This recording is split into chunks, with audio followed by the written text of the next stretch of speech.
আমরা অনেক সময় বলি না হুজুর, দুই মৌলবী দুই রকম কথা বলে, আমরা যাই কোন দিকে? ঠিক ঠিক না? এই দেখেন এখানে আজকাল ওয়াজের লোক কম হচ্ছে, কারণ সামনে ইলেকশন। কোন মার্কা জিতলে জান্নাতে সহজে যাওয়া যাবে, এই ধরনের একটা আলোচনা আজকাল চায়ের দোকানে চলতেছে। নামাজ লাগবে না, কালাম লাগবে না, আপনি ভোট দেবেন জান্নাত। আল্লাহ তাআলা ইসলামের সহি ব্যাখ্যা সকলকে বোঝানোর তৌফিক নসিব করেন। এই ভোট নিয়ে আজকাল আমরা ব্যস্ত হয়ে গেছি, নামাজ নাই, কালাম নাই, ইবাদত বন্দেগী তেলাওয়াত সব ছেড়ে এখন আমরা শুধু ইলেকশন ইলেকশন, মার্কা নিয়ে ব্যস্ত। দিনদারি লাগবে না, মার্কা ভোট দিলে কি আমার নিজের ইবাদত করতে হবে না, নিজের আমল করতে হবে না? আল্লাহর হাবিব বলেন, শোনো, ওয়া ইন্না বনি ইসরাঈল তাফাররাকাত আলা 72 মিল্লাহ। বনি ইসরাইল তথা ইহুদি আর খ্রিস্টানরা বিভক্ত হয়ে পড়েছিল 72 দলে। আল্লাহর হাবিব বলেন, ওয়া তাফতারিকু উম্মতি, আর আমার এই উম্মত বিভক্ত হবে আলা 73 মিল্লাহ, 73 দলে। এখন কেবলমাত্র 2-3 দলের কথা শুনি আমাদের মাথা ঘুরায়।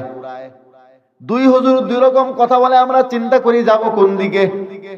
3 হুজুর 3 রকম কথা বলে, আমরা চিন্তা করি হায় রে, ইউটিউবের মধ্যে এরকম দেখি, ফেসবুকে এরকম দেখি, এক হুজুর এরকম ওয়াজ করে, আর এক মৌলবী এরকম লেখে, আর একজন এরকম বলে, আমরা যাব কোন দিকে? আল্লাহর হাবিব বলেন, এই উম্মতের মধ্যে দল হবে 73টা, ঘাবড়াইলে চলবে না।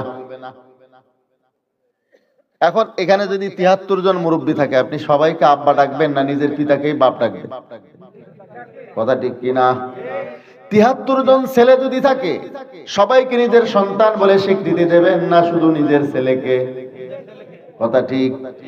আল্লাহর হাবিব বলেন, দেখো, দল হবে 73টা, নাজাত পাবে একটা।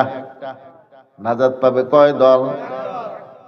আল্লাহর হাবিব বলেন, কুল্লুহুম ফিন্নার, 73 দলের মধ্যে 72 দল যাবে জাহান্নামে, ইল্লা মিল্লাতাও ওয়াহিদা, একটা দল ছাড়া একটা দল যাবে জান্নাতে। এটা জানতে ইচ্ছে করে না আমাদের, কোন দল এটা? ক্বালু, সাহাবায়ে কেরাম আমাদের জন্য রাস্তা সহজ করে দিয়েছেন, প্রশ্ন করেছেন আল্লাহর রাসূলকে, ইয়া রাসূলুল্লাহ, ওই একটা মাত্র দল যারা নাজাত পাবে তারা কারা? তাদের মানদণ্ড বলে দেবেন, তাদের পরিচয়টা একটু বলে দেবেন। ক্বালা, আল্লাহর হাবিব বলেন, মা আনা আলাইহি ওয়া আসহাবি, আমি নবী মুহাম্মদুর রাসূলুল্লাহ যে আদর্শের উপরে চলি, আমার সাহাবায়ে কেরাম যে আদর্শের উপরে চলবে, এর উপরে যারা চলবে তারাই একমাত্র নাজাত প্রাপ্ত। এর উপরে যারা চলবে না তারা বাতিল, তারা 72 দলের অন্তর্ভুক্ত। কথা কি ক্লিয়ার না অস্পষ্ট? যেই আসুক, আমরা দেখব সে নবীকে হুবহু মানে কিনা, সাহাবায়ে কেরামকে মানে কিনা। সাহাবীদেরকে যারা মানে না তারা কোনদিন হক পন্থী হতে পারে? সাহাবায়ে কেরামকে মানবে না, সে বাতিল। যত ইসলামী নাম দেখ, ইসলামের নামের উপরে যত বাতিল দল তৈরি হয়েছে, সব বাতিল দলের মধ্যে একটা রং আপনি দেখতে পাবেন, তারা সাহাবীদেরকে মানে না।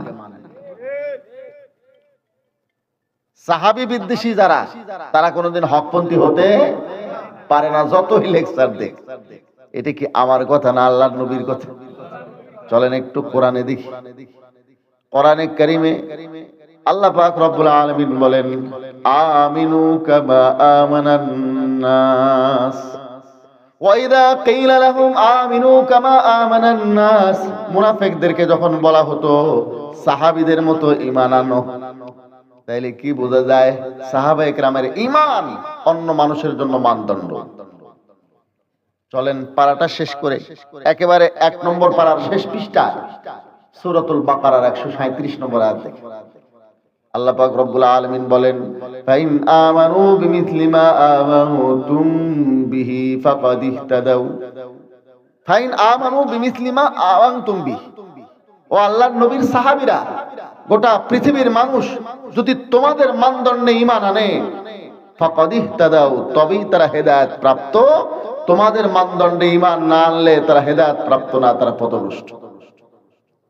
আম্বিয়া ইকরাম মাসুম।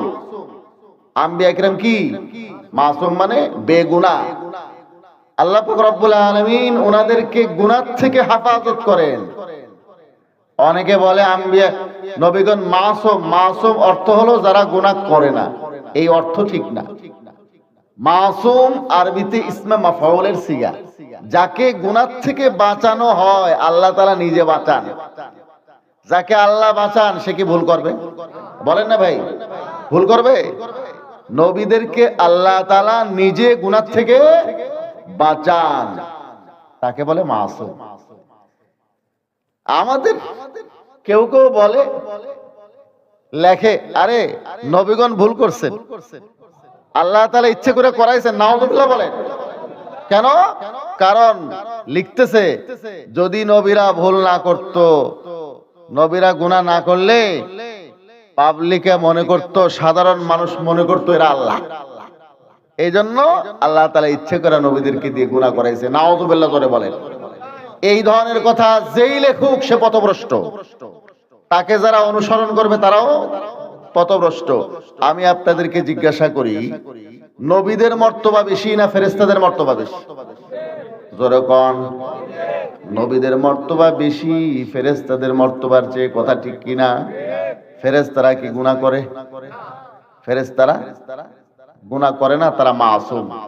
কেউ কি ফেরেশতাদেরকে কোনোদিন খোদা ভাবছে, আল্লাহ ভাবছে? তাহলে নবীগণ গুনাহ না করলে তাদেরকে আল্লাহ ভাববে কেন? এটা একটা অবান্তর যুক্তি। আহলে সুন্নাত ওয়াল জামাত যে নাজাত প্রাপ্ত দলের কথা আল্লাহর হাবিব এখানে বলেছেন, আহলে সুন্নাহ ওয়াল জামাত, আহলে সুন্নাত ওয়াল জামাতের সর্বসম্মত আকীদা হলো নবীগণ মাসুম। নবীগণকে আল্লাহ তাআলা গুনাহ থেকে হেফাজত করেন। আমি আপনাদেরকে একটা উদাহরণ দিই। এখন ইলেকশন চলতেছে না, ইলেকশন দিয়ে উদাহরণ দিই। ইলেকশন মানে এখানে ভোট হবে, সবাই আমরা কোন একটা প্রার্থীকে নির্বাচিত করব, সে হবে এমপি। এটা তো ইলেকশন। আমরা একজনকে ভোট দিয়ে এমপি বানাইলাম, তিনি সংসদ সদস্য হলেন, তার দল সরকার গঠন করলো। ভালো করে বুঝিয়ে, তার দল কি করলো? সরকার গঠন করলো, তাকে দিল মন্ত্রিত্ব। মন্ত্রিত্ব দেওয়ার পরে সে দেখা গেল কোন একটা অন্যায় দুর্নীতির সাথে জড়িত হয়ে গেল। এখন কি হবে? অন্যায় দুর্নীতির সাথে জড়িত হইলে আমরা যদি বলি এই অন্যায় দুর্নীতি করলো, তোমরা এর মন্ত্রী বানাইলে কেন? সরকার যদি বলে তোমরা তো এমপি বানাইছো, তাই না আমি মন্ত্রী বানাইছি। এটা সরকারের উপরে দোষ চাপানো মুশকিল। সরকার আমাদেরকে বলতে পারে তোমরা তাকে সংসদ সদস্য বানিয়েছো, এজন্য আমি মন্ত্রী বানাইছি, দোষ তো তোমাদের, তোমরা সংসদ সদস্য না বানাইলে আমি মন্ত্রী বানাইতাম না।